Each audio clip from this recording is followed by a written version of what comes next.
So in this section of video, I'll be giving a brief introduction to what are called damped oscillations.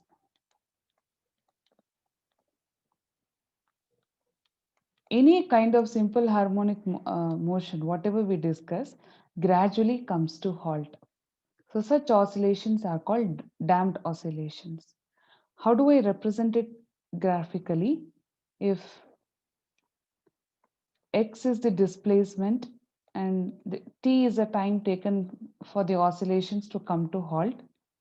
It's, so as time increases, gradually the amplitude of oscillations come to rest. So this kind of oscillations are called damped oscillations. Any oscillations, whatever exists in nature, everything is damped oscillation. Say for example, if I make a pendulum oscillate, this is the equilibrium position.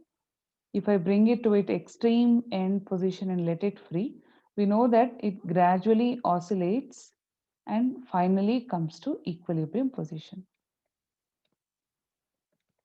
So once set to oscillate, it doesn't oscillate for an infinite time. After some amount of time, it gradually comes to rest.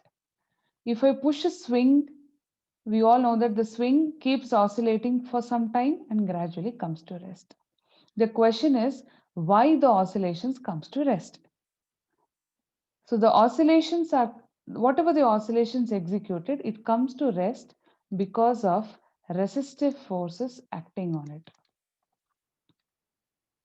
So these resistive forces halt the oscillations.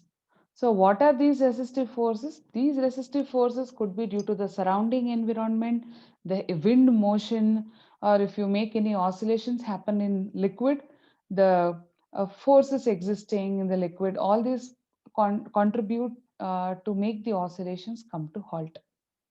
So I can say that in the case of damped oscillation, there are these forces acting on it. So a damped oscillation is under the influence of restoring force, obviously, because only in the presence of restoring force the simple harmonic motion exists. Also, along with restoring force, there is a resistive force acting on the body. So this resistive force is trying to halt the oscillation, and this restoring force is trying to bring the oscillation to equilibrium position, but this is the force which is making the particle oscillate in the presence of restoring force. So we'll be developing the equation of motion for a simple harmonic motion. So I'm writing only the equation of motion. The derivation will be done in the class.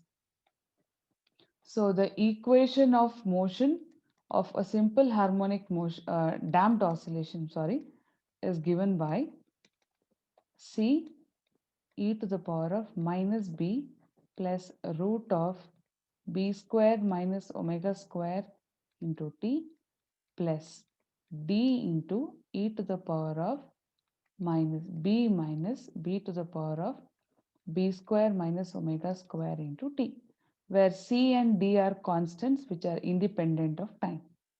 Now, what is b? B is called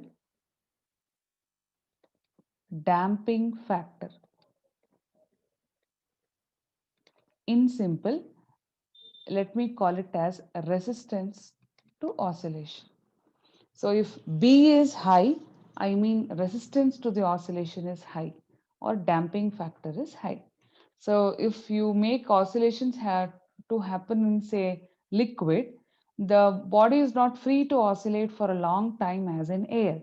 That means resistance offered by the liquid molecules on the particle is high, or in other words, damping factor is high. Now here, please look at this exponential quantity. We have here b square and omega square. Omega is natural frequency of oscillation, natural frequency of the oscillations of the body, and b is the damping factor. Now b and omega play a very important role in deciding how the oscillations will come to halt. So I can say B and omega decide how the oscillations decay and come to halt.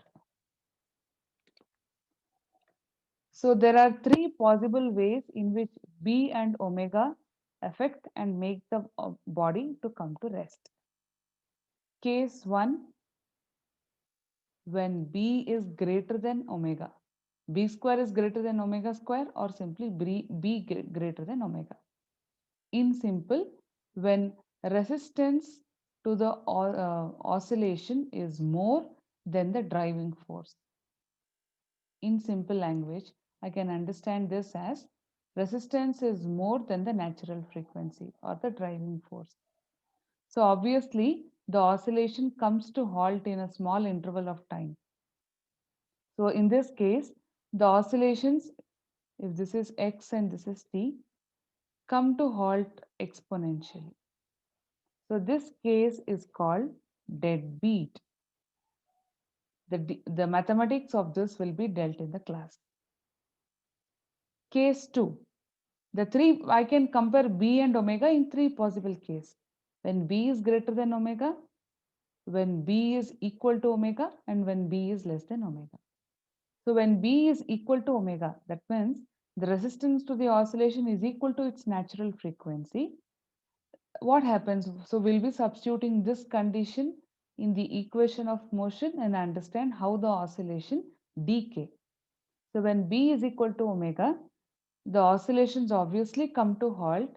So initially it is fast and slowly it decreases. So initially it is decreasing faster and then slowly decreases. So this kind of oscillation is called critical damping. Of course, damped oscillation, but the way the oscillations come to halt because of B and omega decide the pattern, the way they come to halt.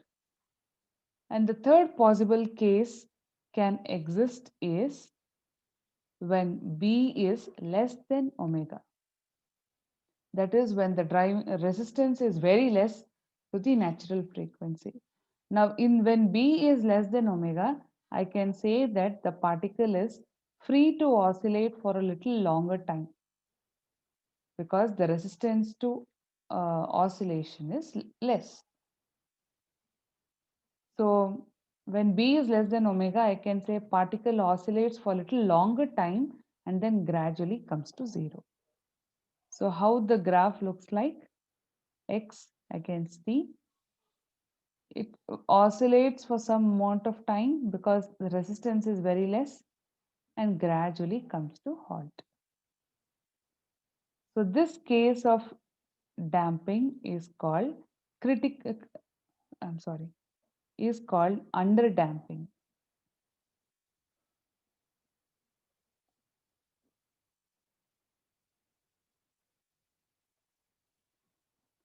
So these three cases decide how the oscillations come to halt because the important parameters are B and omega.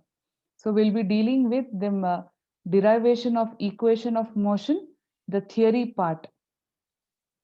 That is, we have to derive this equation of motion for a damped oscillation and discuss these three possible cases. Thank you.